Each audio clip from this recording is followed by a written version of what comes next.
engaged in the production and distribution of independent digital black media. Find out more by going to blacktalkradionetwork.com or blacktalkmediaproject.org and look for the menu tab, Crowdfunding Black Media. Black Talk Media Project, helping to provide you with new black media for the new millennium.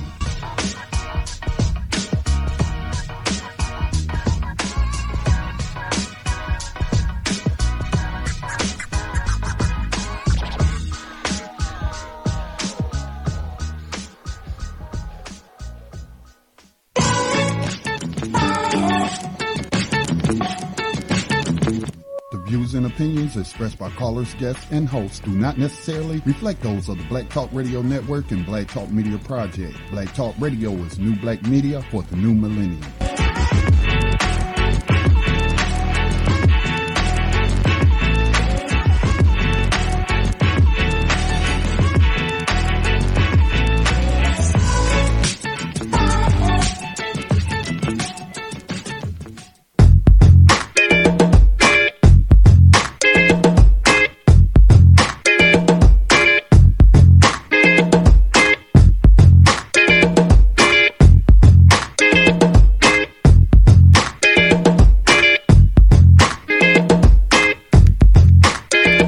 Good afternoon. You are tuned in to Black Talk Radio News. My name is Scotty Reed. I'm broadcasting from behind the enemy lines that I call USA Inc. Again, if you are new to this program, new to the network, and you can find that network, blacktalkradionetwork.com, of course, is what I'm speaking of. But if you're new to this program in that term, simply look it up. Look up United States of America Incorporated, and that will hopefully put you on the path to some truth. Welcome to today's broadcast. It is a Tuesday, a rather kind of chilly, cold Tuesday afternoon here. The weather's been changing. We've been getting some cold nights. It gets so hot in the house when you live in a house with other people. They may have a different comfort level with the heat and what have you, and then next thing you know, you opening up a window to get some relief from the heat, get hit with that cold air, and that can lead to what? Colds and what have you. So I don't have one now, but I'm fighting it. I'm treating those symptoms. But yeah, that's what it's like here in North Carolina, weather-wise. Far as I know, people still trying to recover from Hurricane Matthew. So just want to send our thoughts and prayers to those people everywhere that was impacted. But this happens all over the place. As yesterday I was listening to Tando radio show, and also we had mentioned the earthquake that hit Japan, but I think he also mentioned another earthquake, and I had read about him in Italy, and that follows prior earthquakes within weeks.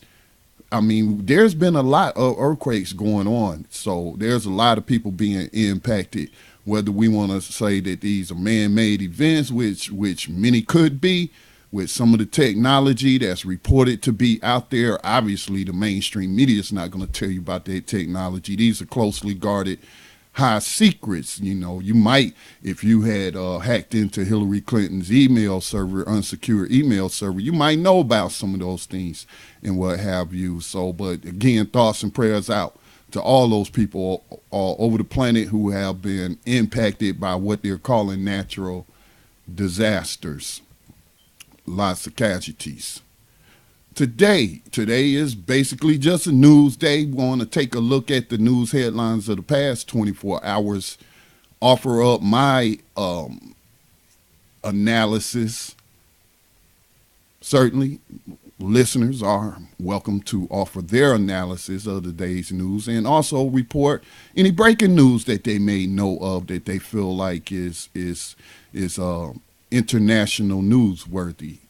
So let me give out those phone numbers. The toll-free USA in Canada, you can call us toll-free at 866-510-9025. That's 866-510-9025. Elsewhere in the United States, you can also reach us at 704-802-5056. That's 704-802-5056. And you can get international numbers, participate in the web chat, or use the internet-based voice over IP web phone that's provided for you at uberconference.com/Black Talk Radio Network. So those are the ways that you can chime in during the program to share your analysis, your observation, and your news. Now, these are the news items that I will be taking a look at today, and your commentary is welcome. But I'm taking a look at this blame game or let me restate that, the take no blame game. All right, that's a new game that it seems a lot of people are playing in the Democratic Party. Not only are they blaming other people, which is to be expected, but they're taking no blame. So I'm calling it the take no blame game. And it continues with the quote unquote leaders of the Democratic Party during the election, with CEO Barack Obama telling news reporters that he is not to blame for the rise of CEO-elect Donald Trump. I've already seen non-white people jump to defend Barack Obama, as some people ask the question of whether it's a repudiation of him or if he did anything to cause all of these racist suspects and confirmed racists to turn out in huge numbers for Donald Trump. He's saying, don't blame me. He's not to blame for the rise of CEO-elect Donald Trump. And again, I've been hearing on radio, Black Democrats. No, I'm talking about a specific group of black people, a subgroup within a group in the system of racism. But Black Democrats have been blaming young black voters who 30 or under, that's how they're described in these polls, for either a voting third party candidate or not turning out to vote. I do not advise not turning out to vote. Again, this is how you end up with Milwaukee County in Wisconsin with Sheriff David Clark. And then you're living in, you are really deep behind enemy lines then, as they lead the nation according to statistical data on targeting black males and putting them into slavery. So that's how you can try to mitigate some of the constant abuse of people's human rights, especially based on race. That's some of the things that you can mitigate is by, first of all, grooming your own sons and daughters to have morals and principles and mean that and live that example in front of them. Teach them all they need to know about the people activity area of politics. Enter them into debates at a young age. This is how that's why they have clubs. White people have clubs called Young Democrats, Young Republicans, Young Libertarians, whatever. They train the people that you see, most of them, I should say, that you see as board members, getting elected board members to USA Inc. or in your state and local offices. Most of these people, I would say 75%, were groomed as children, just like people groom their kids to grow up and become professional golfers, as we heard the story about Tiger Woods and I remember seeing him on TV as a 9-year-old swinging a golf club on That's Incredible. We trained him put him in Pee-wee football. I played Little League baseball, starting off at T-ball at 8 years old and then playing hardball at 10. So we prepare our children to be athletic greats or to participate in all these other people activity areas, usually to do with either sports or entertainment, although those two are the same thing, basically. It's to entertain other people. But we train it, that's where a lot of people, I got to watch my word usage when I say we, but we're not, for the most part, not that I have seen, have not seen it in my family, so I'm talking about myself included. I was not exposed to politics at a young age or encouraged to participate in debates. I think I did run for president one time, though. I can't remember, but No, I wasn't told that. Nobody in my family that I saw was being groomed to run for state representative and then use that as a springboard perhaps to be the governor. This is how white people stay in power as well. If we're talking about in the context of the laws and customs that have been laid out. Not talking about a system that has been replaced with one of justice. I'm talking about things as they currently are. So, I mean, it has been shown that nations infiltrate other nations, armies infiltrate other armies. There is some, if you do things right, if you have the right strategies, the right people, you can infiltrate this system and bring about that change. And that is what Young Progressive and others are attempting to do with the Democratic Party.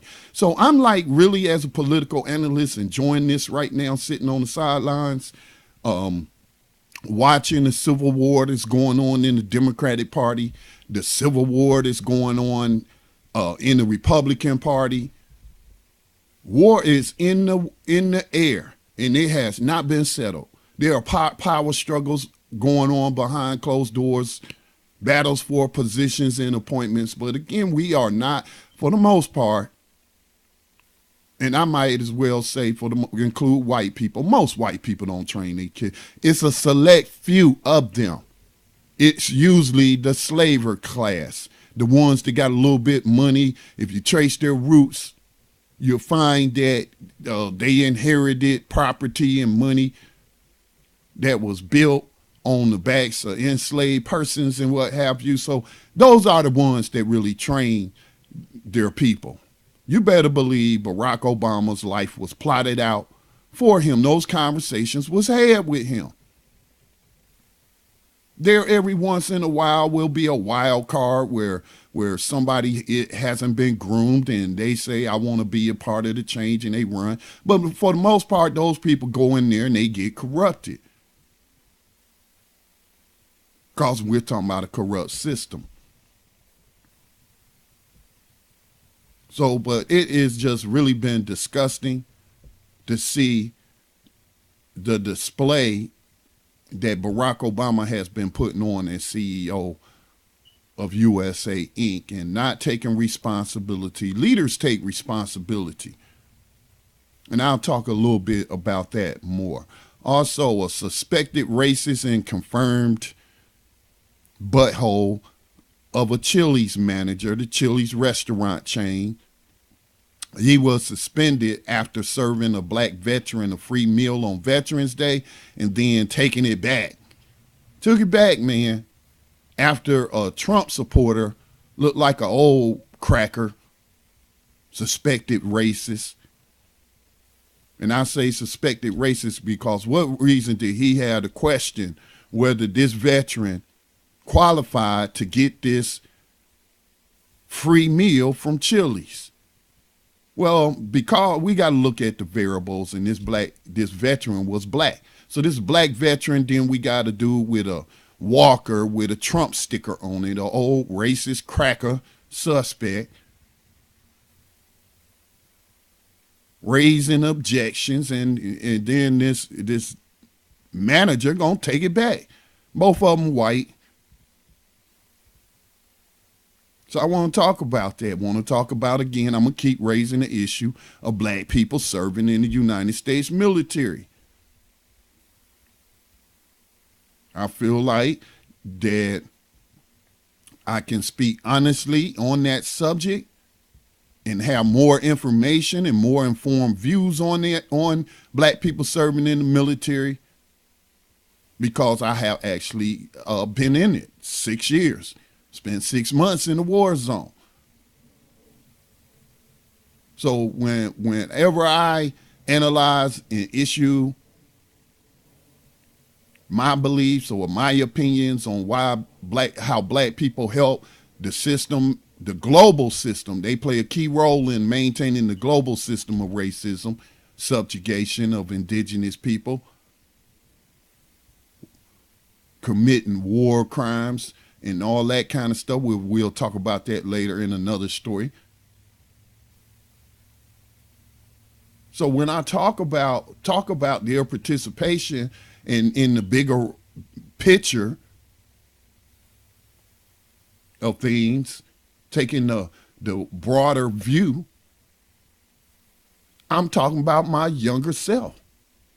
Nobody told me. No, I never heard anybody on the radio or on television questioning whether or not it's wise for black people to serve in army, military, whatever you want to call it, that's not spreading democracy. So let's stop playing these stupid games and acting like we're just robots, and a lot of us are acting that way, and to a certain extent on how you want to look at things. The human bodies, or human minds I should say, are kind of robotic in that you can program them. So I want to talk about that. Also, like I mentioned, about military troops, U.S. military troops committing all kind of crimes, and we know they committing them. When you have high incidences of reported rape and underreported rape, sexual assault, all kind of crimes like that against a service member on service member. Now, this is what I'm talking about. Now, if you got people who are raped, their fellow soldier, fellow airmen, fellow seamen, whatever they call themselves, what do you think they'll do in a foreign land to people who don't look like them, don't even speak the same language? And I don't know what the atmosphere is like since I've been out, but even then, and from media reports, we hear about the practice of uncodified races, where they're teaching, they're dehumanizing. This has been well documented as part of the programming of U.S. service members, going back to the Vietnam War, I'm sure before. But there was a book, I did an interview with this white man named Nick Turse. I forget the name of his book, The Killing something. It's not The Killing Fields, that's that movie. But it talked about the Nixon administration, therefore the military policy of kill anything that moves. It's either kill anything that moves or kill everything that moves. So the USA Inc., the corporation, has been put on notice that some of its military troops in Afghanistan could face prosecution in the International Criminal Courts for war crimes that the U.S. government has not prosecuted. See, on the international stage, these racists, they always want to play like they the victim. They talk about and they refer people to the International Criminal Court, but they not a part of it. Even though one of the administrations signed a treaty, they never implemented. The USA Inc. is good about signing treaties and not implementing them, not following through. Does that sound familiar? I mean, I know it sounds stereotypical, but sometimes there is some truth at the root of stereotypes. But when indigenous, in the movies, we'll see indigenous folks, the phrase or the term, the white man speaks with forked tongue, never trust him. He's never honored his treaties and whatnot. So yeah, they have signed the Rome Treaty, I believe it's called, for the International Criminal Court, but they don't implement it because they say, oh, these people gonna be, they're so around the world going to use that as a tool to pick on American service members and whatnot. No, they want to shield them, just like they got the agreement for contractors. These are private contractors. And for service members operating in Iraq when they first invaded it and finally got a puppet government, which really ain't trying to be a puppet. They thought they had some strings attached, but I don't want to go off on that tangent. But they made them sign something like a forces agreement. occupation agreement. That's what we'll just call. They all U.S. personnel, whether private or military, civilian or military, were immune. Got immunity. Y'all hear that stuff in the movies, like, you know, when a dignitary comes here and rapes a maid or something. That really happened, Strauss-Kahn. They have diplomatic immunity. They immune from all these. They get these sort of agreements. So the war crimes are occurring, and the United States is not prosecuting. And so what in short, what the ICC is saying, it don't matter if the United States sign the agreement or whatnot. Afghanistan is part of it. These other nations where these crimes are being committed are part of the ICC. And if you are in or operating on their soil, then you can be indicted for war crimes. It don't matter if your government signed the papers or not. Doesn't matter if you put in a puppet government who gave you a blanket immunity from war crimes. So that's the story we want to take a look at. The father of a dead Dallas cop, one of them dead Dallas cops down there in Dallas, obviously, Dallas, Texas, because there is a Dallas, North Carolina. But down there in Dallas, Texas, we know the story about the 5 cops that got killed while participating in what I would call a joint demonstration with Black Lives Matter in the Dallas Police Department. The way that the proxy racist tool known as Police Chief David, whatever his name was, I can't recall right now, he said they planned it with the demonstrators in the different organizations marching under the banner Black Lives Matter. He planned that with them. They planned the route and all of that, and we're going to provide the security. And that is when former United States veteran Michael X. Johnson allegedly killed 5 of them during this peaceful march. So, but anyway, the father of this dead cop, one of the dead cops, is suing Black Lives Matter. I imagine they must be naming people who are part of the organization Black Lives Matter, which did register as a nonprofit, has a website. Lisa Garza and those other women that she started it with, DeRay McKisson, which he's named in the article, he split off with them and formed Campaign Zero. So when they say BLM, who they talking about? This I don't even want to go there, but also Al Sharpton is named in it, reportedly. The new Black Panther Party, I don't know if they talking about the Houston chapter or another chapter. There was a split in that but he's in this civil suit. He's suing them, saying that they caused the civil war that led to their son or his son being killed, along with the other Dallas cops. And again, this was allegedly at the hands of U.S. veteran military hero Michael X. Johnson. Didn't have anything to do with it. These other people he acted alone. He even took the extraordinary step to tell people, make a post. I don't know how he did it, social media, post a video. Nobody else had anything to do with this. This is me acting on my own accord. For the codified people out there, or people aware of the term Mecca in Neely Fuller's code. So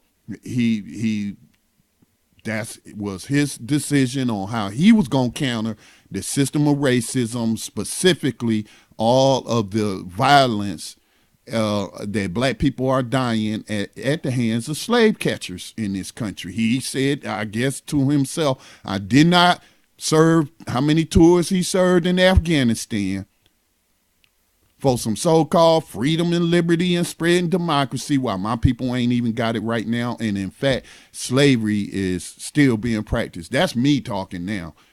I don't think he mentioned the 13th Amendment and legalized slavery and human trafficking at all. But this father is suing those organizations and Al Sharpton. Al Sharpton's getting named in a lot of lawsuits. So we'll take a look at that story. The Donald Trump effect continues as more hoods are coming off public officials.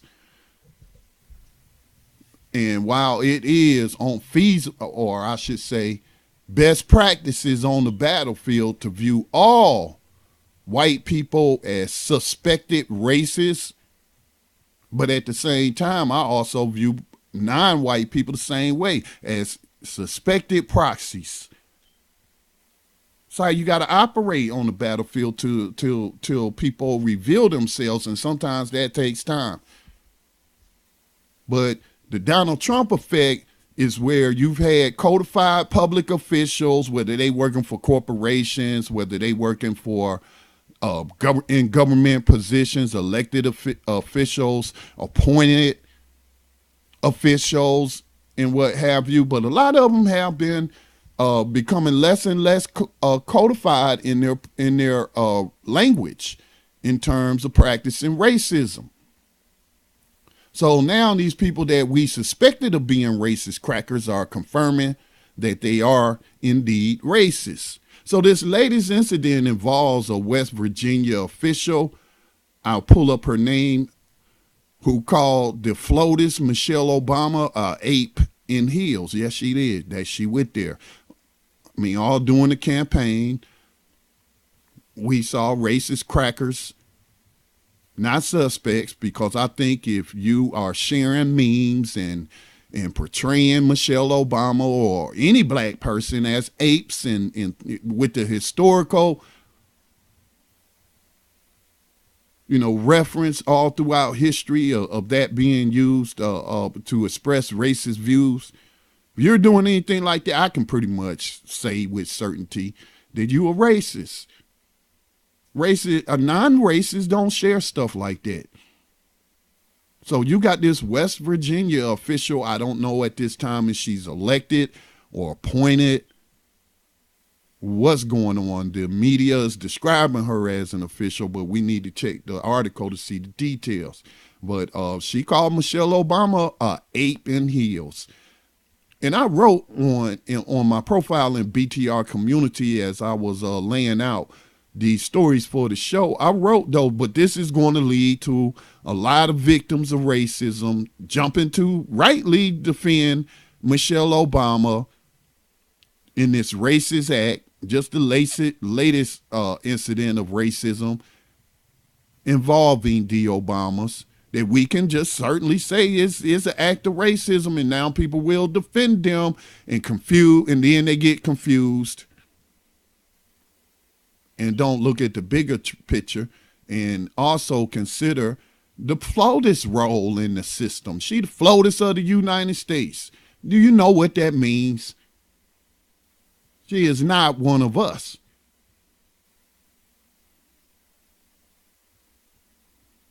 So, but Donald Trump effect, these hoods are coming off. The hood's been off with Donald Trump. He pulled them off during the campaign and what have you. You can try to walk back and say he was acting or tapping into the Southern strategy. He can just to win because he's a winner and all of that. And winners do whatever it takes to win. You know how these people have I was about to say a moral code, but an immoral code, cheat. I mean, we saw that on display in the Democratic primary. So Michelle Obama being called an ape in heels by, I suspect, a member of the Democratic Party. Republican Party, but in West Virginia, you got some uncodified, they borderline codified in the heels and what have you. So it could have been a Democrat, who knows. Research claims to suggest, speaking of codification, the last story that I'll share, research claims to suggest that codified programming has led to less biased behavior in people if the right words are used when having conversation with people about those biases that they hold or may hold. The key that this article is claiming is don't call people names, don't name call. In codification, they say that. So we want to take a look at this. There are many angles we could look at this, but I was also reminded that Malcolm X said this in the 1960s. The founding video. I'll call it the founding video. I saw this video of Malcolm X being interviewed by a corporate media news reporter, suspected racist, agent for COINTELPRO, was asking him some questions, and they were talking about media and whatnot, and Malcolm X was explaining how media is used. He was talking specifically about television and news media, because remember, televisions had only been around about maybe a decade, a little over a decade. Sometime in the 1950s. We're talking in the 60s. Malcolm was saying this can be used to program white people to stop practicing racism. And it can also program black people to stop begging white people to stop practicing racism and end the racism for themselves. Teaching self-help. So here we are in 2016. There is some research that seems to support that codified programming now. So I get it twisted. Being codified doesn't mean calling the system white supremacy or racist. That's not codification. That's just how we explain to other non-white people or victims of racism to help them become less confused when we're speaking only to among ourselves. We're not talking to white people, because I'm sure white people talk differently when they're among where there's no black people in the room or anyone else. Sometimes they don't care. They don't care if it's the black person in the room. In fact, whether or not they've been drinking or not, they may revert to terroristic behavior towards that person. But again, not to go off on a tangent, this research seems to suggest that programming can lead to less bias is the word they use. We could use the word racist. You could use the word sexist, homophobic, whatever ism, whatever Afrophobia, whatever. You're trying to program people to be more accepting of it or to change basically it's actually talking about changing behavior. But again, like I said earlier, the human body is robotic in that it is susceptible to external programming. This is why only 5 to 6 companies, media companies, mostly based here in the U.S., some might be based in Europe, but then you know how they have these conglomerates and partnerships and all of that, partnerships and, yeah, joint ventures and what have you. But you have 6 European companies that's controlling 95% of the world's media.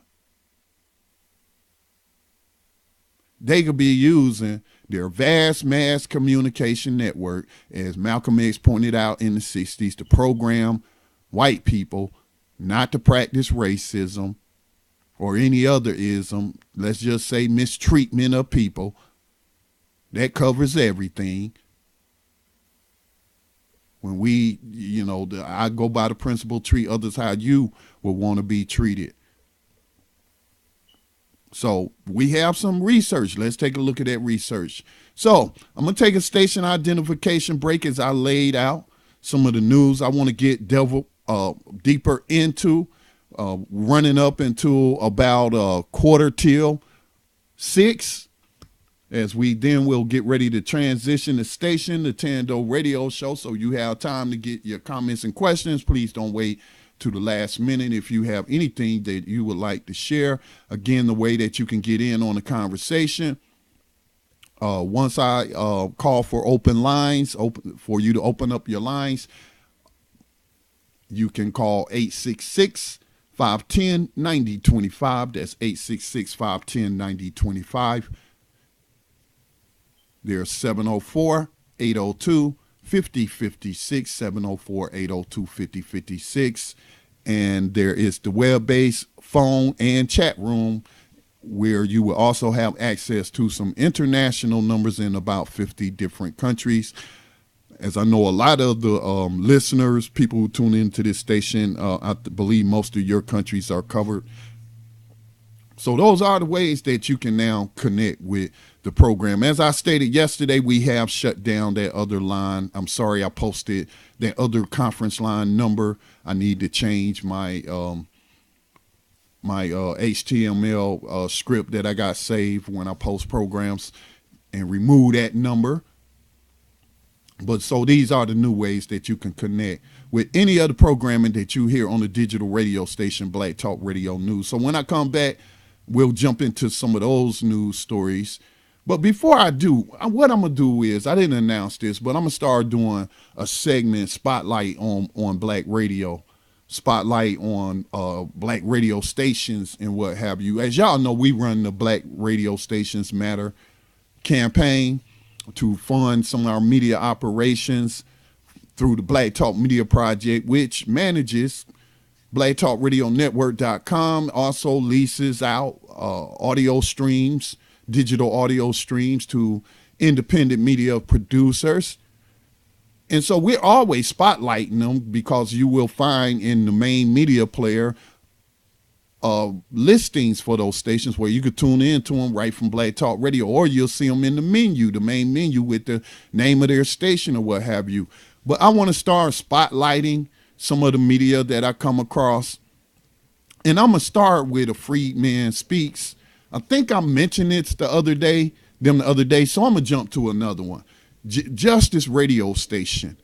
They do have a listing, but you can find them online at, I don't want to say because I don't want to give out the wrong one, but they have a listing on blacktalkradionetwork.com. I just updated their listing. I can't remember it right now. I think it's yourjusticebookstore.info, but you can find the link on their listing on blacktalkradionetwork.com/justice radio station. But I was listening to a program. I don't know if it's new. I have been seeing their promos come across the front page as they post to the Black Talk Radio Network, their live programming. But it seems like they're doing a show every night at 11 o'clock p.m. Eastern time. So I tuned in last night, and I was blown away by the quality of the programming. I really, really was. I was blown away by the quality of the programming. Just the information that was being relayed to the listeners. And they didn't have any caller participation or anything like that, but they had enough content and knew what they wanted to talk about that they were able to do so for 2 hours, no problem. Helps when you have a co-host. But I thought that was an excellent broadcast. I was like really, really, really impressed with the quality of their programming and content. So just want to put the spotlight on them. I'm going to start making this a regular segment. There's not a whole lot of really independent Black media out there. And there are certain stations, although they have Black people on them, they are not owned by Black people. And a lot of times these Black people are not using their content to program people in a constructive manner, but they produce content to program them to act in unconstructive ways or to distract them, entertain them. So, want to just announce that I'm going to start doing that more. And if you got an independent radio station, I'm talking about digital radio streams, Icecast or Shoutcast streams. It doesn't matter if you have your services through Black Talk Media Project, as some of those in the listing do not. If you're producing quality programming that I think helps more than hurts, because nobody's perfect. I'm sure a lot of people don't agree with the programming on this station, but if I think you're putting forth an effort, it doesn't matter if your station is through your services are through Black Talk Media Project, we will put a listing on our network and help people find your media, because that's what part of our mission as a nonprofit based here in North Carolina. So check that out. All right, that's Justice Radio Station. Right, I'm going to take a station identification break, kick some short message music. I think we got a commercial or two or a promo or two. We do have it just come to my remembrance, the State of the Black World Conference kicking off in New Jersey tomorrow. So we'll run that promo if you're in the New Jersey, New York area within travel distance. I mean, you could be in Washington, D.C., jump on a train. Yeah, I think, even Charlotte, I could be there in hours if I had a staff that would allow me to do that. Otherwise, I'm tied to the station doing the engineering and all that, which I enjoy, or I wouldn't do it. So you're listening to Black Talk Radio News. My name is Scotty Reed, broadcasting from behind the enemy lines of USA Inc. Just one more time, because repetition is how we remember things. The telephone numbers are 866-510-9025, 704-802-5056. We'll be back after these short messages.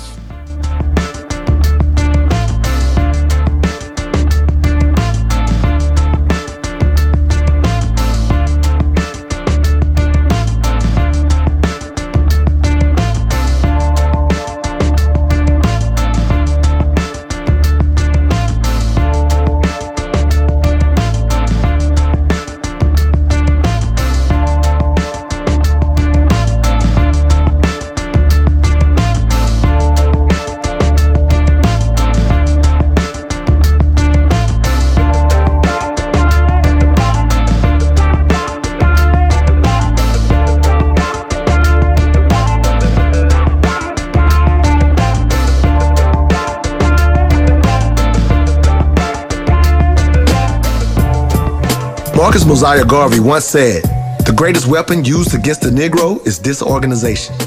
If you believe it is finally time to organize, if you believe black people should have their own political party and understand the importance of block voting, but more importantly, understand and want to practice organized group economics, then you need to join the 1 million conscious contributors and voters.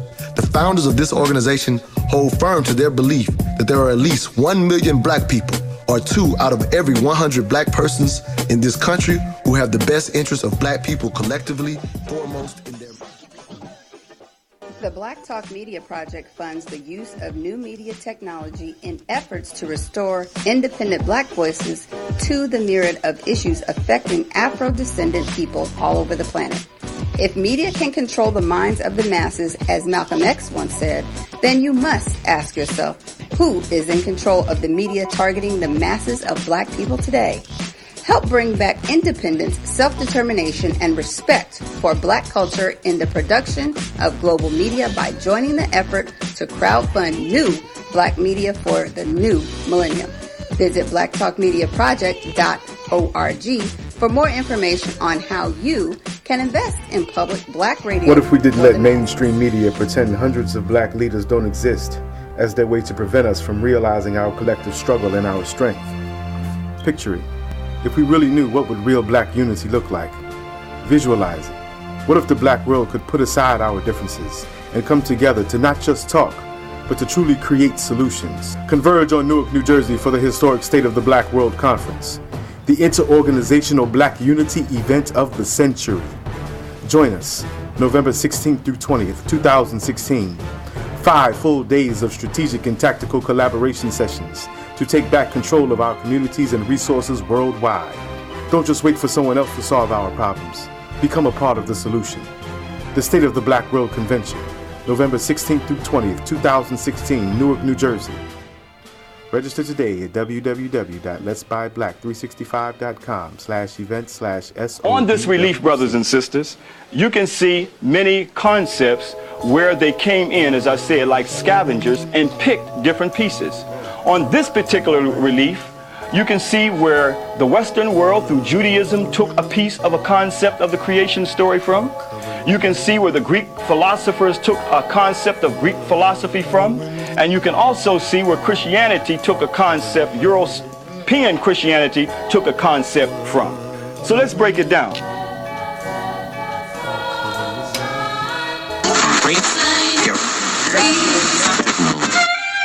No, I'm not a writer. Okay.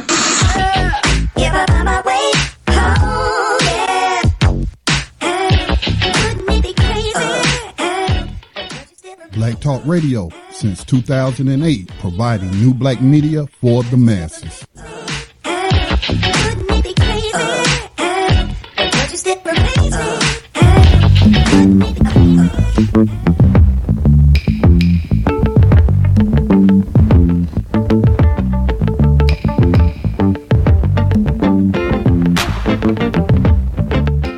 And welcome back to Black Talk Radio News.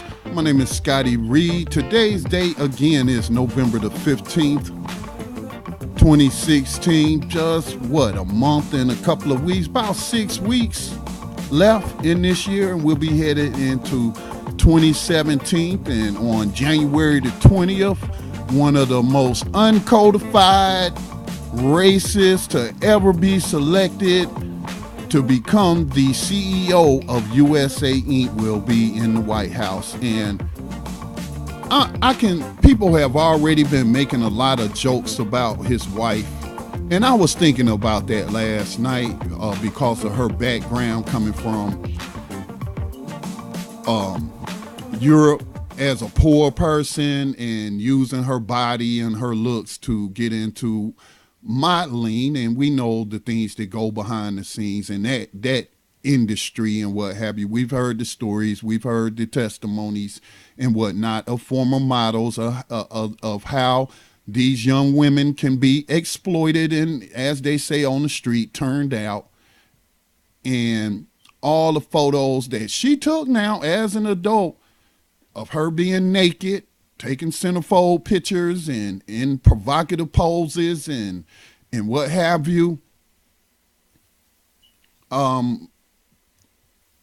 There are people who have made jokes, and I would say pretty nasty jokes, and I don't agree with making jokes about her being a former stripper or something like that. I don't know if she ever danced on a pole or anything like that. Well, a stripper's pole, but you know, I just think that that's not cool. That's not cool. Her past is her past. People are forced to do things out there in them streets, even now, to survive in this world.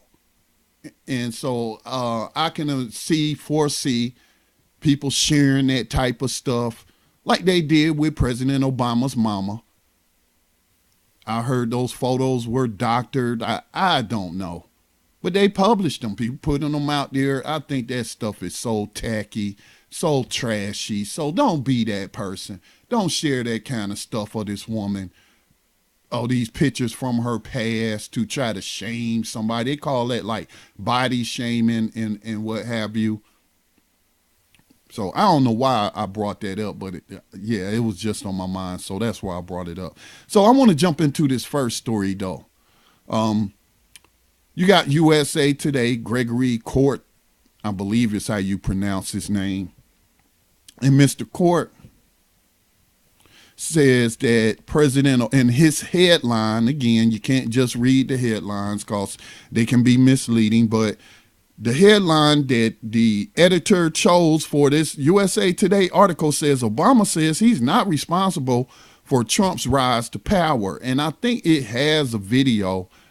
I meant to clip and make some audio, but I did not because I got busy on something else. So we may hear the CEO, outgoing CEO of USA Inc. in his own words. Yeah, we're going to take a listen to that. It may play an ad,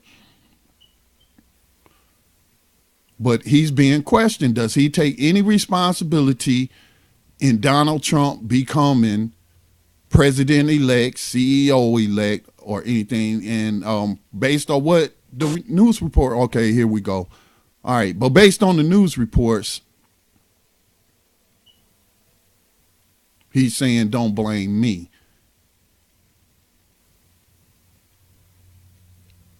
and it's about to get real confusing out there. So there we go. Yeah, I knew it was going to play an ad. I hate those, but I understand people got to make money to pay for the resources. All right, here we go.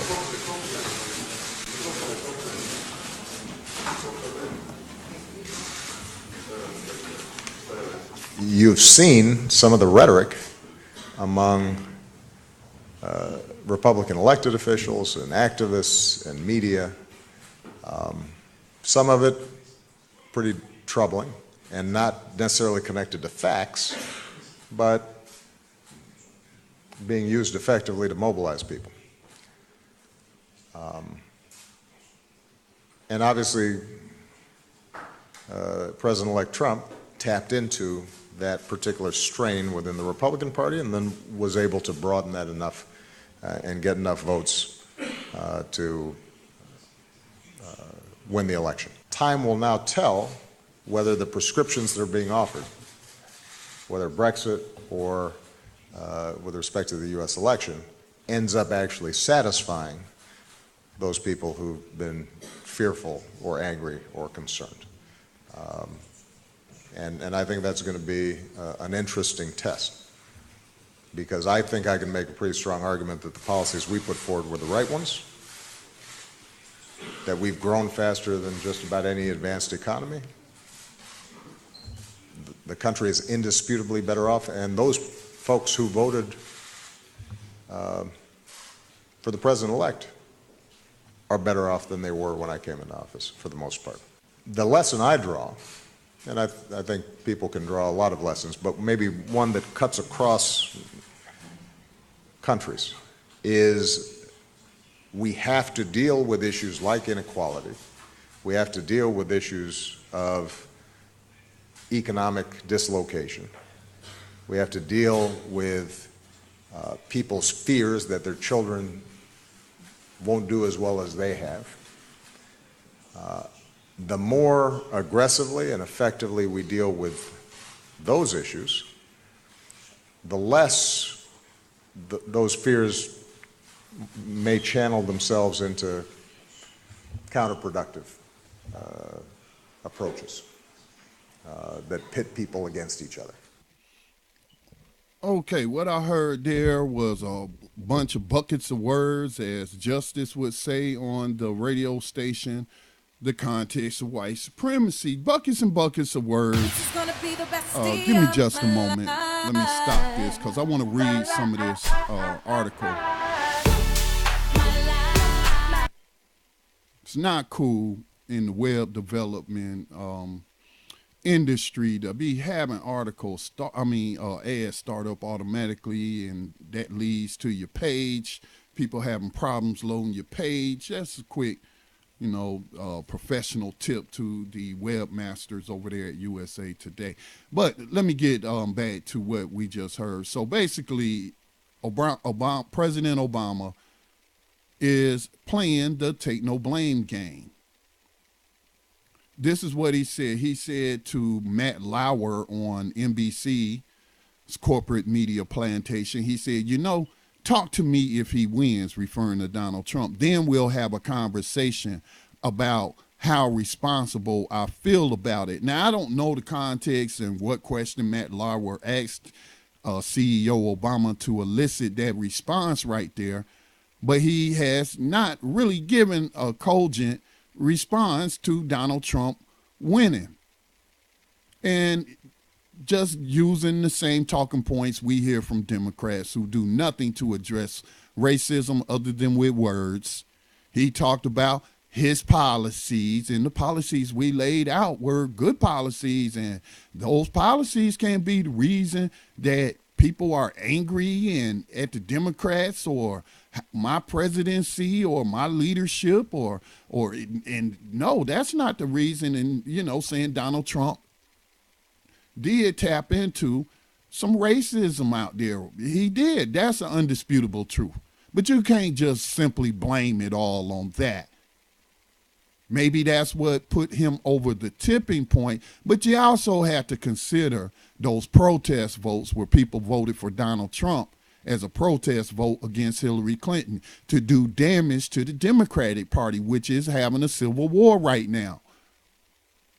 Been reading articles about those internal battles and who will be taking over the DNC and that whole apparatus over there. That President Obama, if he was a leader, if he was in charge, traditionally the president is supposed to be in charge of the Democratic Party. He's looked at as the leader. He's the shot caller. His opinion matters. Not so as it has come to the presidency or the administration of CEO Obama. Not so. His policies in many ways have harmed more than they're helping. We talk about globally, because I'm not a type of person where my primary concern is with black people and the oppression and enslavement of black people. I have a general concern for people, period. So I always take a wide view of the battlefield. And I looked at all those casualties, increased casualties once he came into office, because when these proxies, and again, some stereotypes have a tiny seed of reality, and then Hollywood or the media just magnifies it and it becomes misused. But usually the president is the shot caller. President Obama has not been a shot caller. Doesn't appear to be. He tries to get an image of a strong, well, I would say black man, but he don't refer to himself in these terms.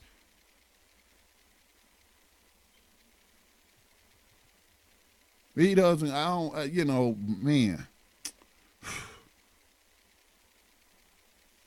So that in the context of the Democratic Party, the way things supposed to be,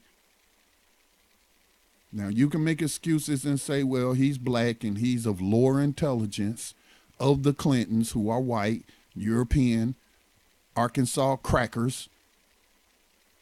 And that's why they the shot callers and running the Democratic Party, then ran it right into the freaking ground. And I hope what they have done will run them right into a prison cell. But he has taken a back seat to these people. But now he want to put himself out there like a shot caller, this competent leader. I hear many black people, oh, he's been the best CEO of USA Inc. and all this and all that. Everything this man has done has benefited the corporation. It has not benefited you. It has not benefited most people in the United States, regardless of racial classification. Only ones that's benefited is the 1%.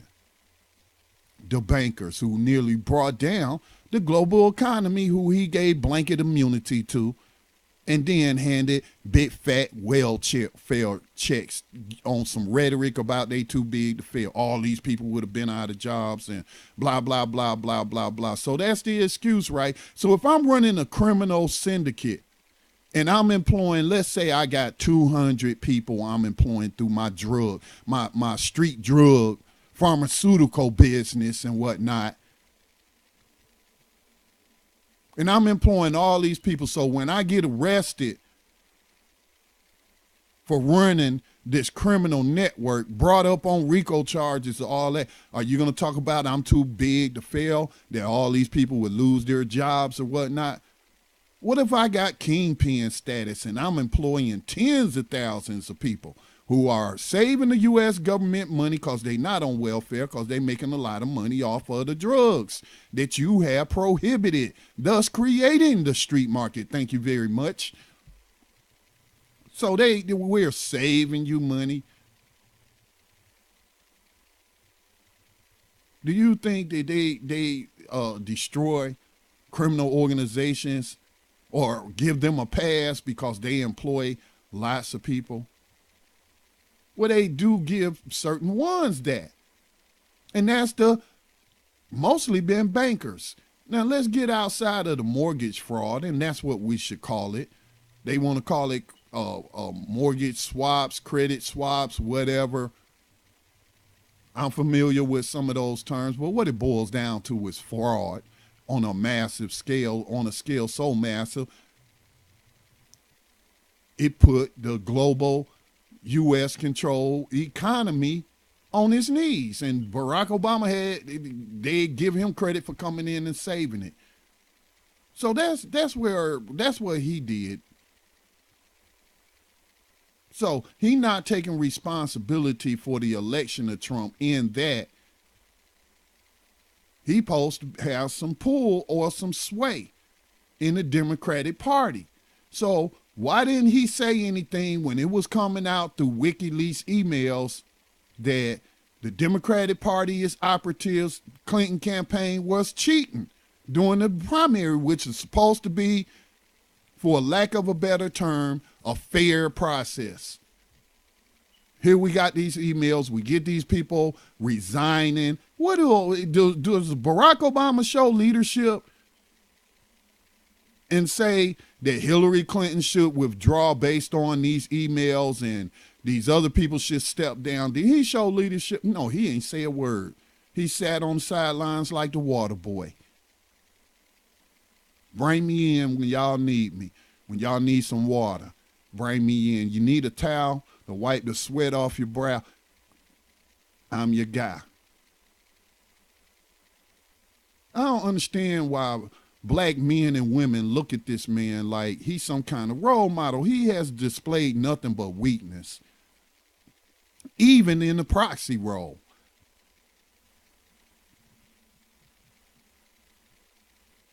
But when you then didn't do those, you didn't show any kind of ethics whatsoever in handling this scandal, not only in your own administration when she was there, but as a party boss, you the CEO of USA Inc., the executive branch. You gonna tell me that this person is not at the top of the pecking order in his own party? Now, it might be a couple of more bosses up there. So his party is the ones that decided to run a corrupt process that got exposed. Instead of accepting responsibility, they tried to continue to lie to the American public that these were doctored emails, stolen, blah, blah, blah. The Russians did it, blah, blah, blah. Nothing but a bucket of lies.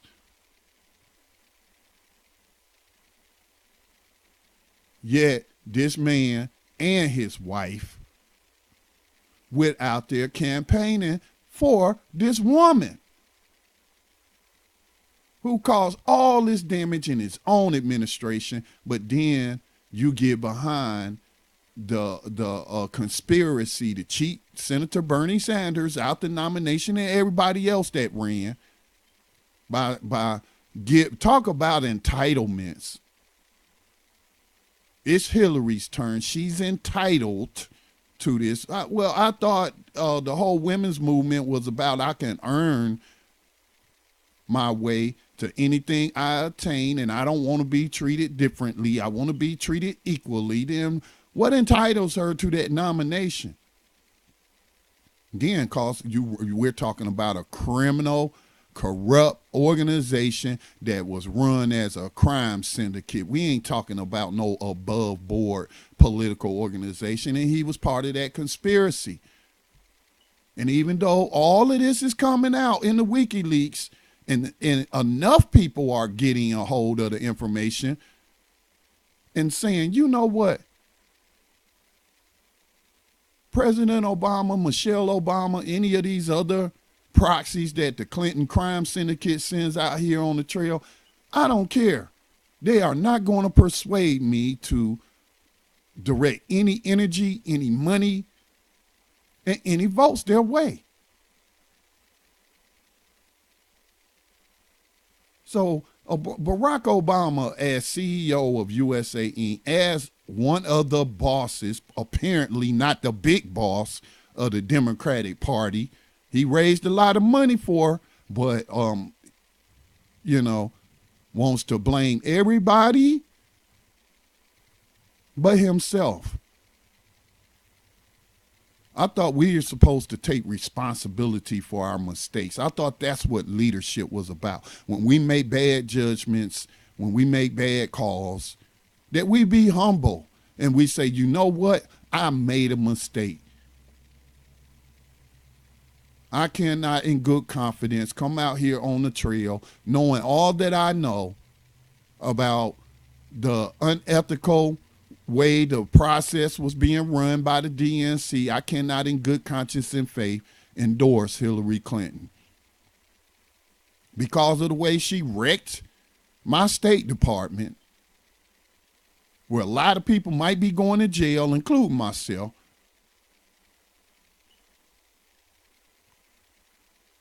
Caused a whole lot of unnecessary wars and what have you.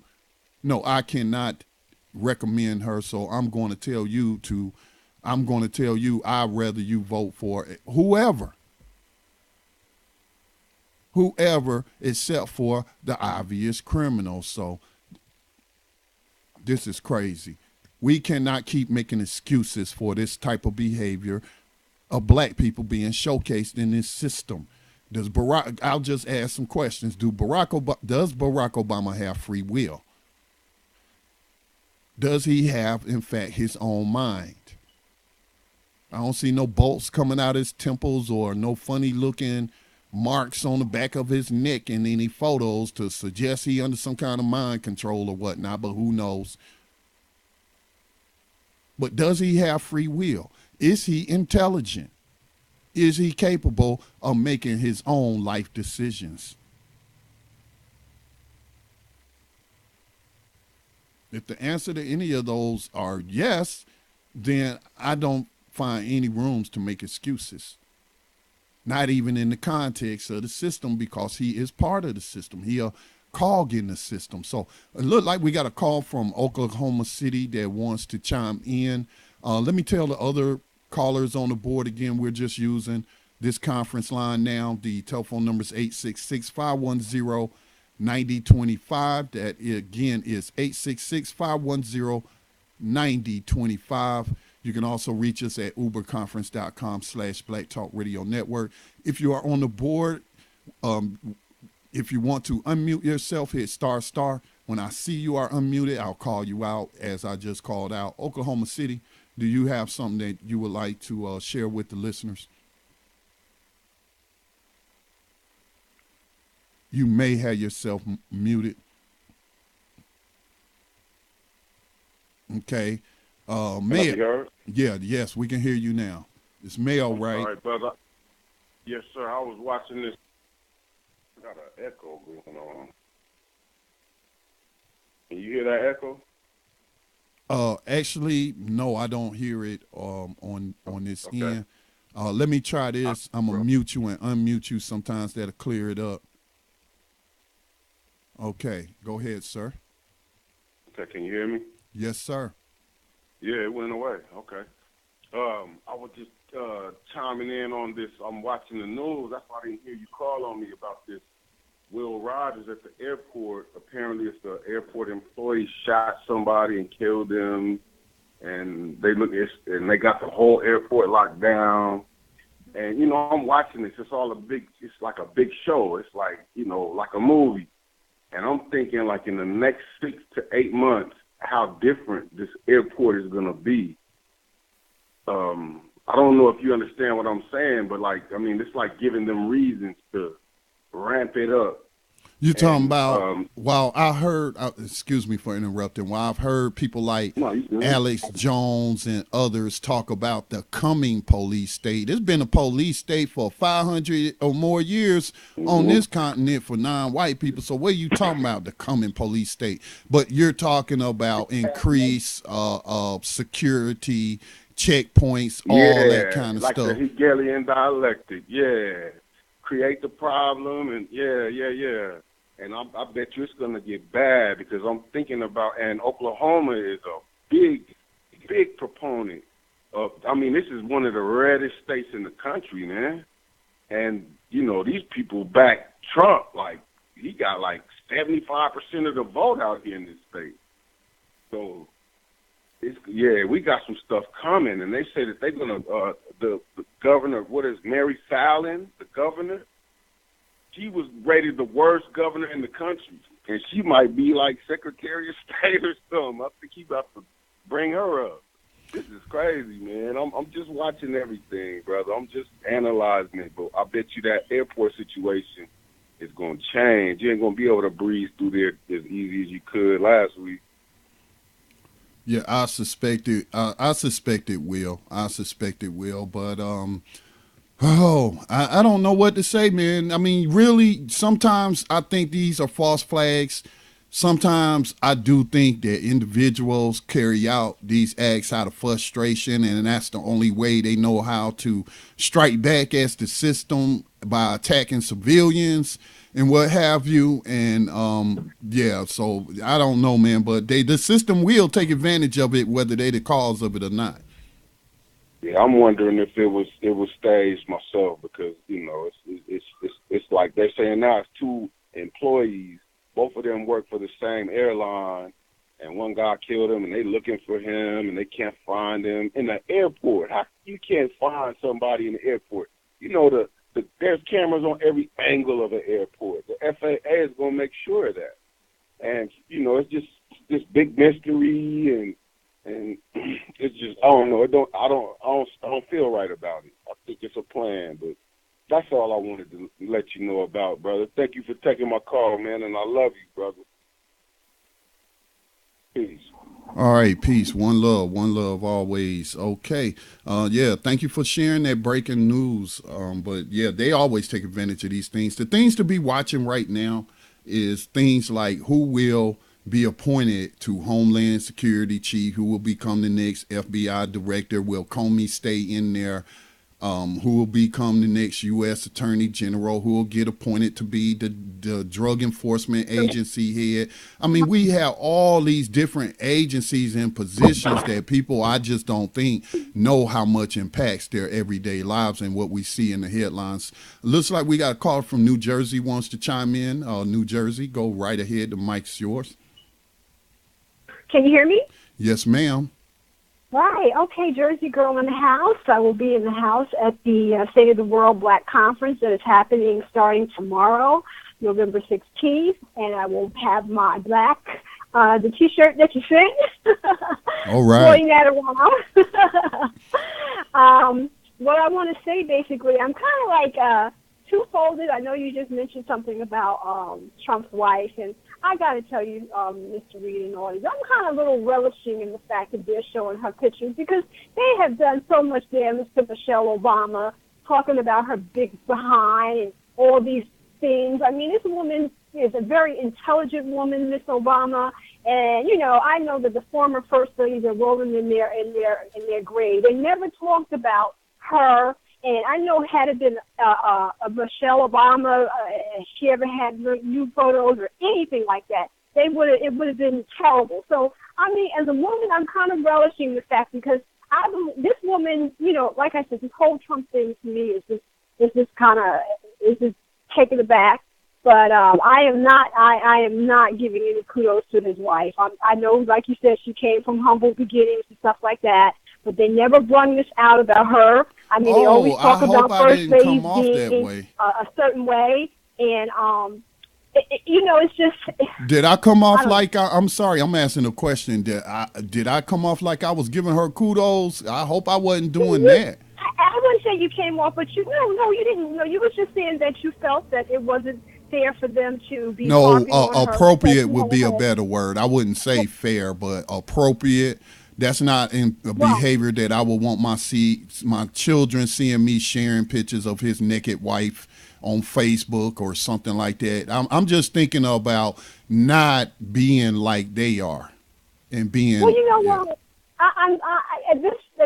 At this point, all gloves are off. I got my gloves on. Okay. I mean, they have said so many things about Michelle Obama, about Mr. Obama, little things he would do. He said something, and they made a whole, anything that they would do. If he would look to the left, they said something. If he looked to the right, they said something.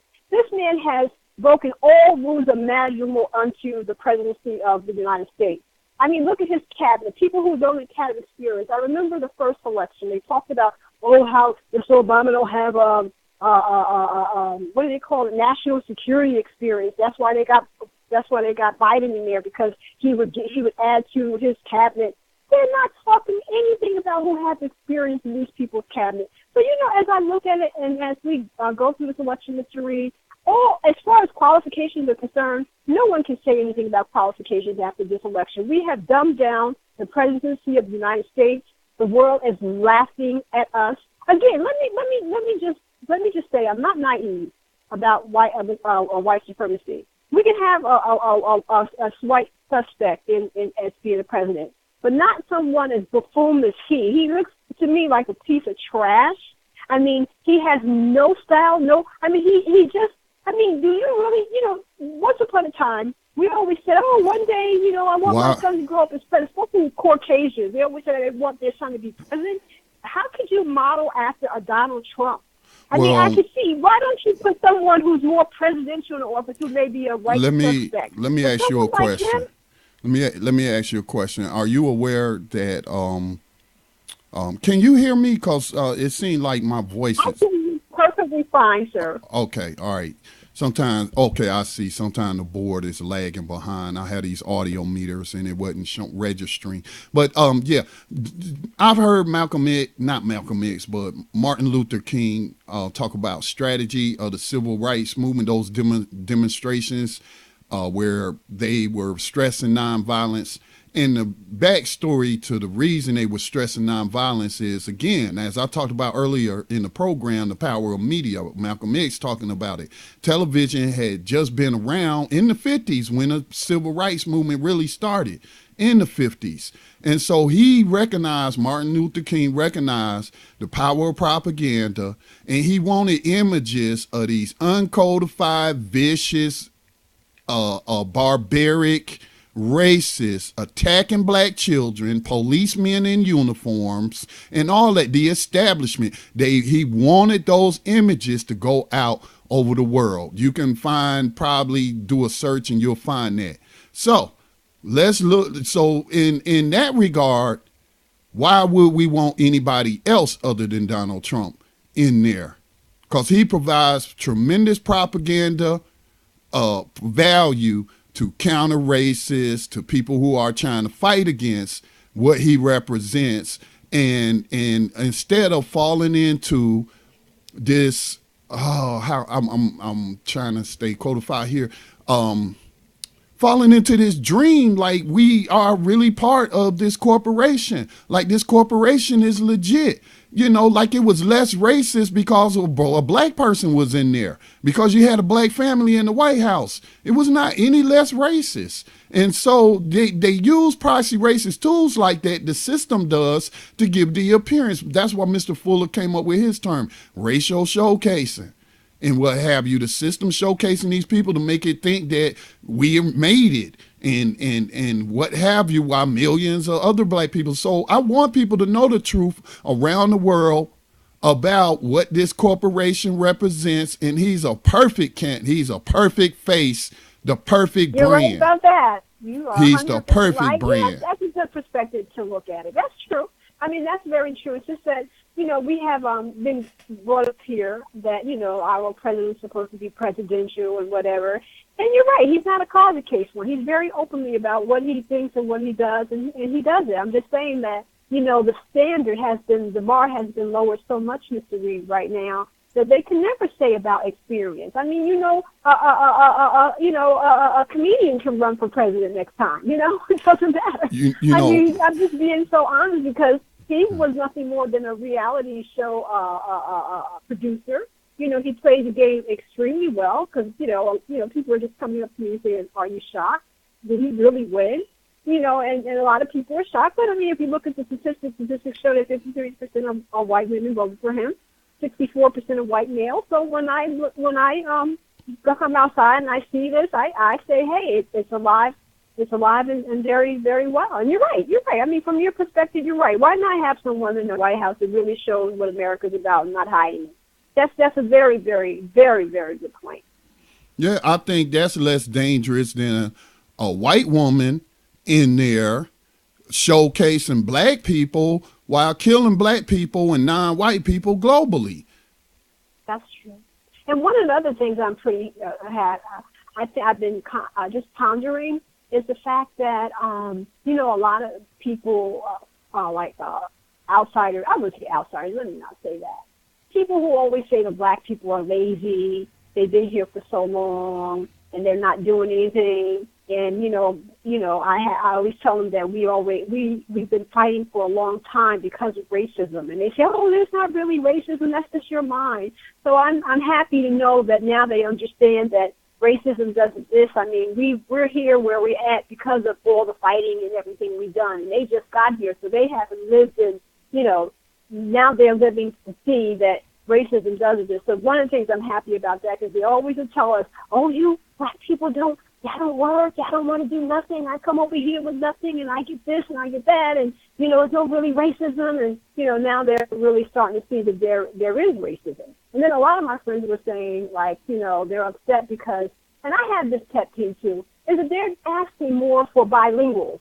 And I just don't think it's fair, because I think that children in kindergarten, Mr. Reed, should start to learn Spanish. Why is it that English as a second language is so prevalent? If we are to compete, then don't you think that, my daughter, thank God, she's 17, but she's been studying Spanish since she was in grammar school, and she wants to as a minor in Spanish, and she's speaking pretty well. So I'm just saying that I think that there should be more Spanish classes. Well, not for black for kids. Those people. Why should you have job listings as bilinguals only? I don't get that. Maybe, I don't know. I don't think that's fair when you live in a country where it's supposed to be English as a first language, but yet they try to get them up to snuff by providing English as a second language everywhere, in schools and everywhere. So I think that children in kindergarten should start to learn Spanish if we are to become a more multilingual society. I mean, we already are. When I was in Hawaii, I learned to speak, I forget what they call it, pidgin or something like that. It's nothing but a code language that was made up, sort of similar to what people might call Ebonics, except for these were Polynesian people, Asian people speaking this. And then over in Hawaii, you got the Japanese, you got the Chinese, you got the Hawaiians, you got the Samoans, you got the Fijians, you got the Filipinos there. So, I mean, America's already a bilingual like that, or multilingual. I would not be putting any requirements that on our children already, and I'm talking about black children. Now, I was going to say, why we want our black children to speak Spanish? Why not an African language, whatever language that they speak in African countries, so that we can then be building those bridges that Malcolm talked about and establishing trade with our brothers and sisters in the diaspora. But I was going to say, but then I thought, well, a lot of black people, victims of the racists known as Spanish-speaking Europeans, so they speak a lot of Spanish. So a lot of black people do speak Spanish. So I can see where that will be a tool for establishing trade and other mutual beneficial relationships with our brothers and sisters in South America. Because I'm thinking about the Lotus Place. I think that was the Lotus Place I was listening to, where they had the brothers and sisters on about the travel. Yeah, you heard that program because you mentioned it to me. So yeah. But in terms of requiring in school, I think I don't think it should be a requirement. This should be left to the parents, and that's what I think. English as a second language, they require that they learn how to speak. Now I can see maybe. English. Yeah, I mean, if we're going to be competing. I mean, I'm just. But to be honest with you, I was doing some research because I was looking at how do I better market Black Talk Radio to Africa. Because we don't have as many people tuning in from Africa. So I started doing research on language in Africa. And there are a lot of former colonies, European colonies, where those people in Africa still speak English, or English is a second language, or whatnot. And I was like, wow. I was like, so I could target them with social media ads, because you can target social media ads based on regions and stuff like that. And that's a way for me to market our international radio network to people in Africa. So that led me down to further research to when I then found that English is the primary language spoken in international business, doing international business. When I was working in sourcing for a textile company, all the people we were talking to in other different countries or communicating with email, they spoke English. So that's that personal experience where I've had with the international business community, where English is what's being used. So I just want, people to have the accurate information. Yes, it's good for anybody to be able to speak more than one language, but I just don't want us to put more value on it at this point. Then there should be a reason you want your child to speak a specific language. And it should have to do with business. I mean, especially with jobs, you look on the job board. Yeah, that's in Florida, in places like that. They have, here you look on the job board, there's been a lot of ads for bilinguals only. But again, why we got to make people do things? We shouldn't be making people do nothing. Either they going to prepare their children or they're not. I don't think making it mandatory that's just another, because language is not my strong suit, okay? When they tested me and when you go in the military and you take the ASVAB test, my sister speaks Spanish. I got other people in my family that speak Spanish. I have difficulty learning another language. And so I would fail. That's a class I would fail. So why force me? It's not my native tongue. It's still a foreign tongue to black people anyway. I don't even know what my native tongue would be. Would it be Cherokee, whatever indigenous tribe that one of my ancestors is from? Would it be whatever African tribe? I mean, so I'm not, English let alone trying to speak another European language. So I don't want to put more on our children than we should. People. I'm talking about children. That's what I'm talking about, children. Then you causing these children. Kindergarten. Listen. There is nothing. You could learn how to speak Spanish for free on the internet. You can buy little DVDs. Who's getting on the internet to learn how to speak as a kindergartner? I mean, I'm talking about they should have these incorporated in schools, because I remember growing up when I was a lot of Portuguese students who went to school with me. And let me tell you, Mr. Reed, within, I would say, okay, I started at school in kindergarten, not first grade, kindergarten. I remember all my friends and how by the third, fourth, fifth grade, they had this English as a second language. And I mean, they were up to snuff. They were speaking not only Portuguese, because Portuguese, Spanish people can understand Portuguese people. And they were speaking English. I remember Maria Baptista. I mean, I'm just recollecting over the years, and how they just got up to snuff speaking that language. Now just think about it. Had I had those Spanish courses, learning how to speak Spanish as early as they did, speaking another language, where would I be today? You know what I mean? I'm just saying that you're right. It doesn't have to be a requirement, but if we're going to compete and they keep asking that we're becoming a multilingual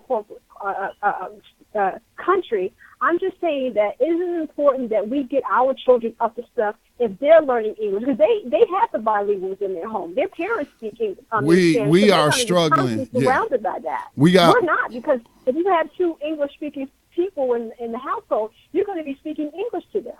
I'm just saying, as an adjunct, to have that, if we're going to compete and they're requiring that. It shouldn't be, no, you're right, it shouldn't be a requirement, but if they can say, yeah, we can do it. Because I'm just saying to myself, why am I starting to see so many bilinguals must speak another language? Is this going to be a trend? Is it something that our people should get prepared for, or should we start not preparing ourselves? Because are you trying to tell us something that we're going to have an influx now that, because, I mean, think about this. Now, I know I'm being very long-winded. I'm going to cut it short. I think in the history of America, has there ever been a time when we, you pick up the phone and they say, press 1 for English, press 2 for bilinguals. When all those people started coming to America, they always had English. There's never been to press 1 for something or press 2 for anything. When Italians came over here or whatever, it wasn't press 1 for Italian, press 2 for whatever. So, I mean, I'm just saying, just doing some critical thinking skills. Like, what is there to come? You want to be prepared. You want to prepare your child for to compete in the 21st century. So those are the things I'm just pondering about that. Okay, I understand. I understand. Thank you. I think we do got to have another caller, and I'll just say this again.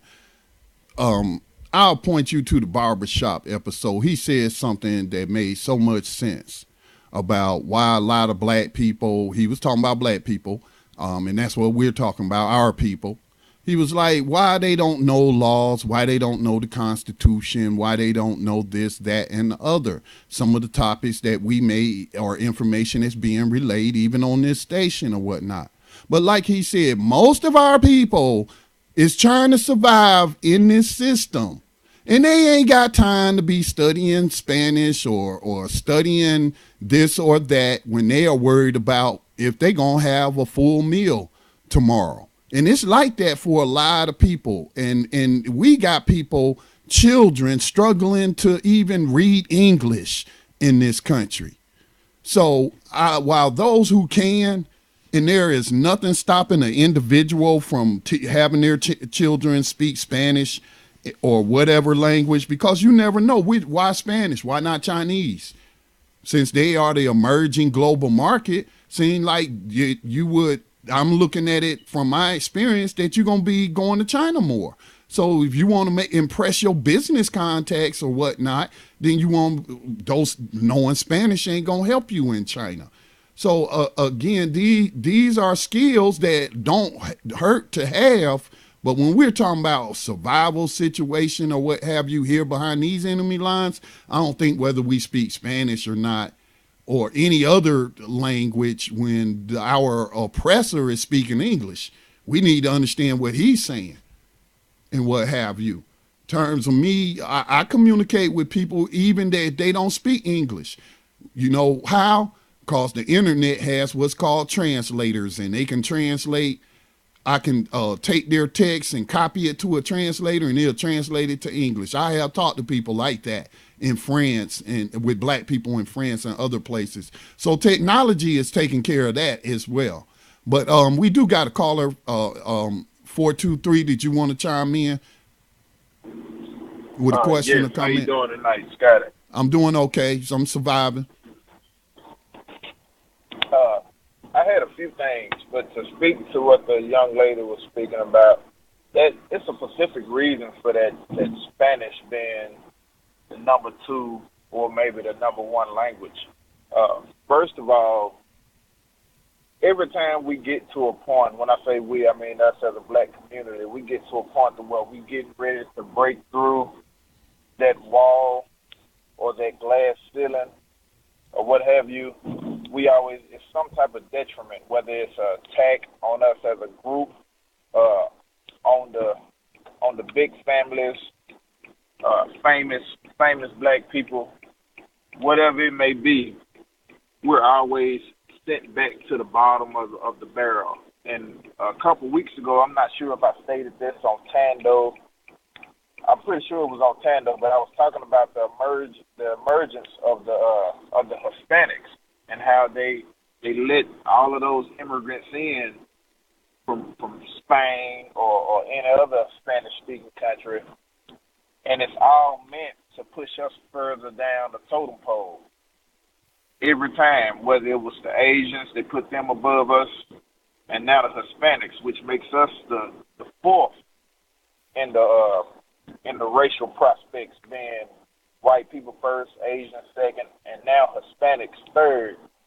And that's just an easy way to prepare, like you was talking about in the media, the propaganda to make sure that we learn.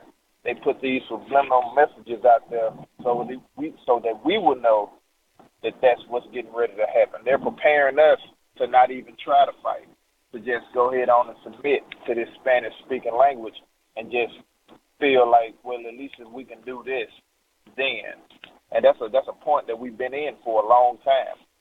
As far as Obama, it was the same thing like you played yesterday when Donald Trump, the headlines read that he was saying stop the hate crimes. You know, they never say any of these things. And I'm going to point out the same thing I pointed out yesterday, is that he has been setting out certain certain executive orders for whoever was going to get into the presidency. He's setting it up, as the brother stated yesterday. He's setting up the pen so the next person, the next figurehead that come in, can mow him down. And with that, I'm gonna mute my line. All right, thanks for chiming in on that. But my whole point was though on taking responsibility. A more simpler point is that I'm seeing all these people supposed to be quote unquote leaders, but they never want to take responsibility. They want to blame other people, whether that be young black voters or just pick a group, pick a demographic, just blaming everybody. So instead of blaming themselves, leaders don't do that. Leaders take inventory of the whole operation and determine what went wrong. And I pointed out the things in the context of running a political campaign where he went wrong. You thought that while a whole lot of people did vote for a criminal and a racist, and that's on both sides of the aisle, criminals and racists, while a whole lot of people, apparently a whole lot more people didn't vote for them. And that's why it turned out the way, I mean, there's so many different reasons it turned out the way it turned out. But I do want to move on to some of these other stories. Let me take a station identification break and just inform you that you're listening to Black Talk Radio News here on the Black Talk Radio Network, providing you with new black media for the new millennium. All the stories I shared are on my profile on btrcommunity.com, a new online black social experience. So another article I wanted to just touch upon. So you had this black veteran who went into Chili's to get the free meal. And I've never tried to participate in any of those, right? But anyway, the manager checked his paperwork, and then after checking his paperwork, this old racist cracker with a Trump sticker on his walker accused the black man of lying about his service. So the manager then comes and takes the dude's food away. I mean, like, wow, it was just so surreal. I was like, man, you really sweating that meal like that? You didn't check the man's paperwork. And if he was that hungry to fake like he was so he could just get something to eat and still give it to him. But here's a clip from the mic. This was posted on Fedbook, and we'll go ahead and take a listen because it was being recorded.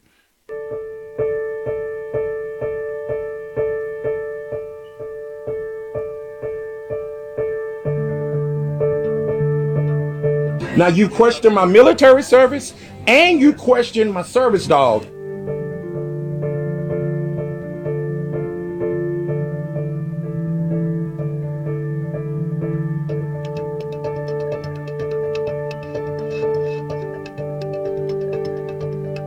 Did you see my military service? Did you see my military service? Sir, no. There. Yes, you did.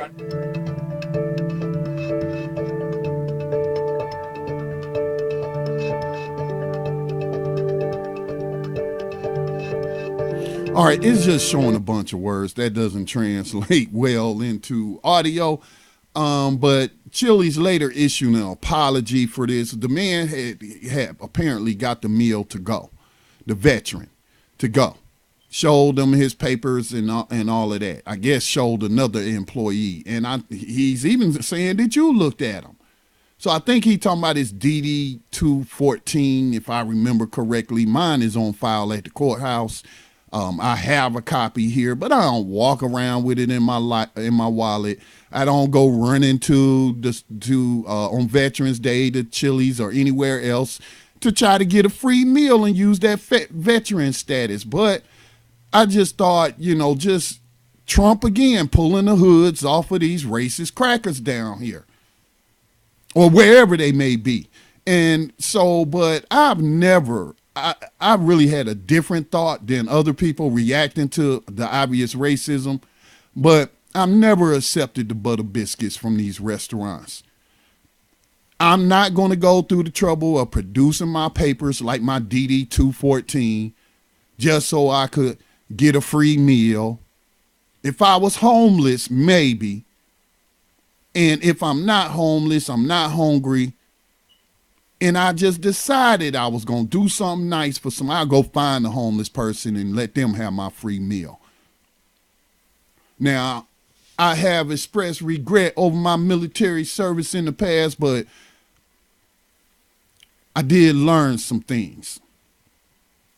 And I learned a lot about global affairs and picked up a few skills, but I don't try to use that as no pass, cause I mean, you giving me trinkets for my service. What about all of these homeless veterans? I was listening to Change Matters Solution. They had a woman on today who works with women and helping women with their various issues, range of issues. They produce like a survival guide for Pasadena. And she said, you'd be surprised talking to these homeless women, how many of them are veterans. Okay.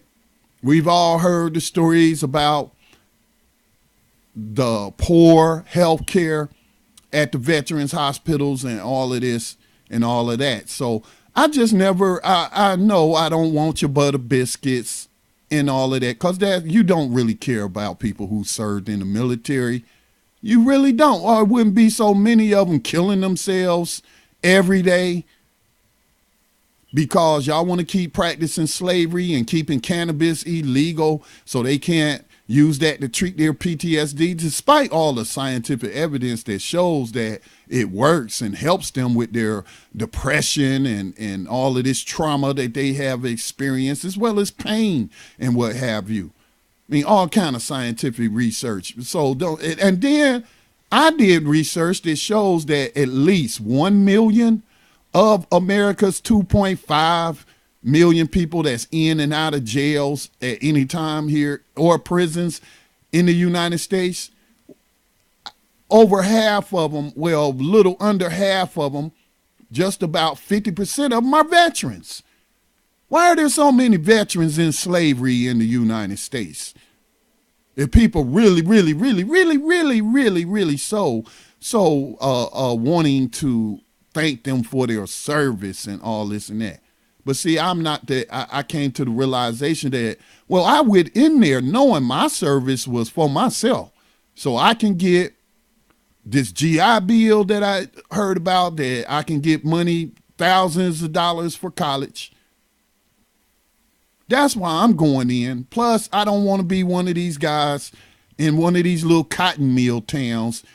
And then I'm like 40, 50 years old and I'm retiring from the cotton mill place. Never seen the world, never travel outside of this little area. So I had different reasons for going into the military. But I then realized in the military what I was, a low-paid mercenary for white supremacy, that global system. But I don't really feel nothing on this story. I don't feel no sympathy for this guy, but it's obviously like an act of racism. I'm glad that he was recording so we can get it out there about these races, as a Jersey Girl brought up, or the propaganda value and what have you. But in terms of me feeling sorry for him, man, come on, dude. Pay for your own meal, man. Pay for your own meal. Give that to a homeless person. I hope that's what you was going to do. Don't be taking these little trinkets and butter biscuits and what have you, or these crackers thanking you for your service when they don't mean it, and they just showed you that they don't give a damn about your service. And I came to that realization when I got out the military. So that's just some thoughts I had when I came across this story. Let me see. Man, we got to get out of here in just about 6 minutes. Some other stories I'll just share real quick before we get out of here. Thanks for those who chimed in. The corporate media, the ICC prosecutors, that is the International Criminal Court, is saying that United States forces may have committed war crimes and may for torturing detainees in Afghanistan. The International Criminal Court's chief prosecutor says in a report raising the possibility that, quote unquote, American citizens could be indicted even though Washington has not joined the global court. I talked about that earlier in the broadcast of how they support and encourage the formation of the International Criminal Court, but you just recently had African countries like South Africa leaving it, saying they don't do nothing but prosecute black people. They don't prosecute none of these European criminals or these American criminals. So now the ICC may be trying to gain some face or some legitimacy, saying that, oh, just because the United States and Israel, I think those the only two, might be the UK or another European country, has not signed, don't matter. If you are in a nation that is covered by the International Criminal Court, there's no immunity for you in that agreement with that nation. If you are a U.S. troop over here cutting off people's limbs and taking pictures with them and just doing all kind of manner of evil, in addition to the soldier on soldier, U.S. soldier on soldier crime, raping people and all that kind of stuff. But you can be indicted. See, this is a part of the global system of white supremacy. This is why I say we in the belly of the beast. We behind the enemy lines, because these people have immunity everywhere they go. And then all of their proxies, whether that's white, black, Hispanic. I met people from different nations that I went through basic training with. Some would do that just to try to get citizenship. But we would be immune. If we went over there and let's say kidnapped and raped someone, some teenager or something, we'd probably get blanket immunity. Wouldn't get charged. We might get kicked out. But we wouldn't get charged. We wouldn't get prosecuted under war crimes. Now, the ICC says that it wouldn't even be looking at this if U.S. prosecutors were practicing justice and charging these people with crimes, but they don't. Again, CEO Obama came in the door prosecuting who? CIA torture whistleblowers. The people who actually engaged in torture and murder got a pass. So that's what we're saying, man. Next story that you should check out. Grieving father suing BLM, Al Sharpton, and other organizations. I asked the question, is this a grieving father being manipulated by a racist opportunist attorney or a useful idiot looking for a payday? The civil case hinges on the First Amendment, and you just had an election where violent physical attacks against non-white people were encouraged by the CEO-elect Donald Trump, and they called it freedom of speech. They even investigated him here in North Carolina, but at the end of the day, of course, they said no charges forthcoming, but they investigated. Donald Trump has First Amendment speech, but now you're going after these other people, regardless of their role in the system or who they are, and suing them, talking about they created an atmosphere where there's a civil war and cops are being targeted. So this father of one of the dead Dallas cops has filed this lawsuit, but it should be dismissed. But again, we are in a system of racism, so hey.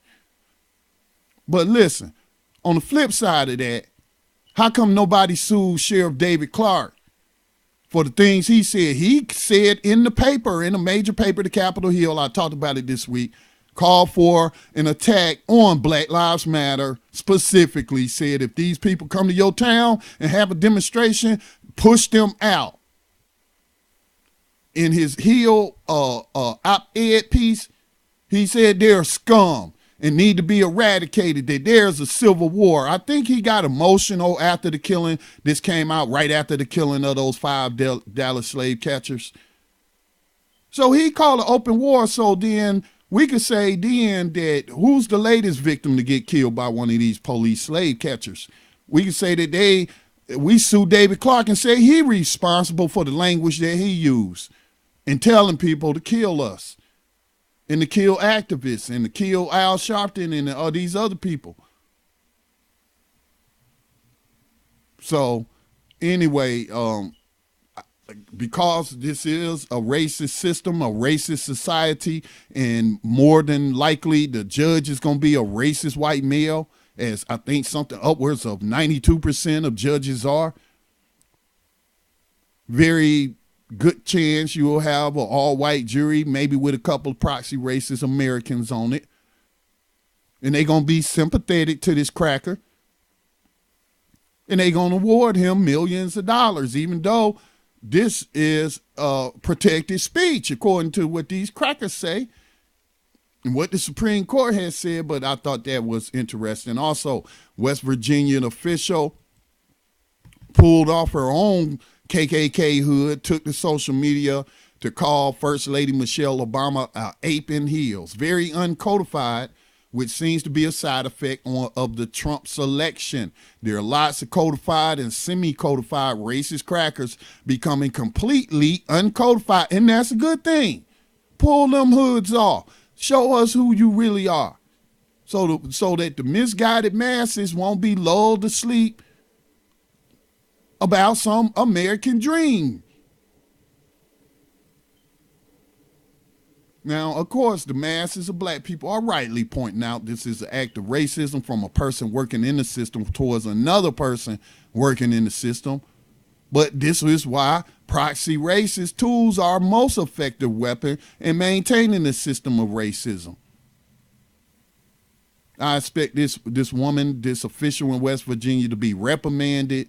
She may even lose her position, but she will in no way be punished to the point to where she will be suffering like the billions of victims of the racist system that USA Inc. perpetuates globally with its partners, whether those partners be corporate states like France, the UK, United Kingdom, Italy, or if they're corporations known as states like Alabama, Maryland, Washington. Well, that's a district of Columbia. That's the actual USA Inc. right there. So, yeah. So those are my thoughts on that. I don't think there was anything else. Oh, yeah. I tell you what, this requires me to have more time tomorrow or Thursday when I come back on air. I want to lead with this story about research saying that there are ways to reduce racial bias. Calling people racist isn't one of them. I would also say that, this is part of what Mr. Fuller, I have heard him talk about, or others say he talks about, but no name calling. That includes the racist crackers in the room, man. We ain't supposed to call them racist crackers to their face, man.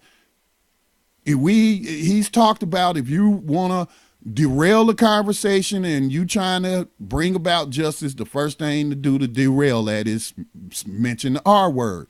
Accuse these racist crackers to their face of practicing racism. Then they are not susceptible to the anti-racism propaganda that you're supposed to be trying to program them with. They susceptible to programming just like everybody else. Except for very few of us learn to use these tools and turn it on the enemy, but we remain the victims of these weapons. So I want to give that more time. Again, Malcolm X said in the founding video, if you're a new visitor to the YouTube channel, Black Talk Radio, the video you will see of Malcolm X giving an interview talking about the power of media and how you can teach white people to stop practicing racism. He says to love black people.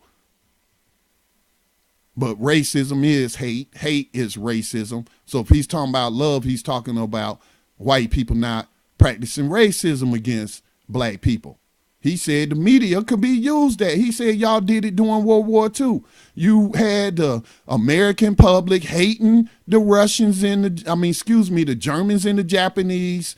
Then after the war was over and there was a realignment of so-called superpowers, then you had them hating the Chinese and the Russians who were your allies and helped you defeat the doggone Japanese. So y'all know the power that y'all had, this invention that y'all created called television news media, and you could use it to get these white crackers to stop practicing racism.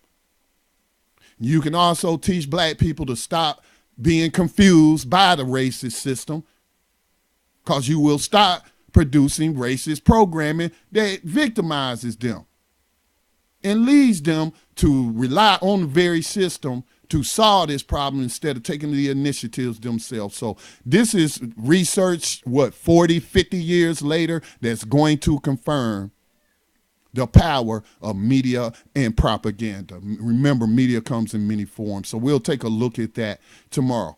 I'm at the end of my program.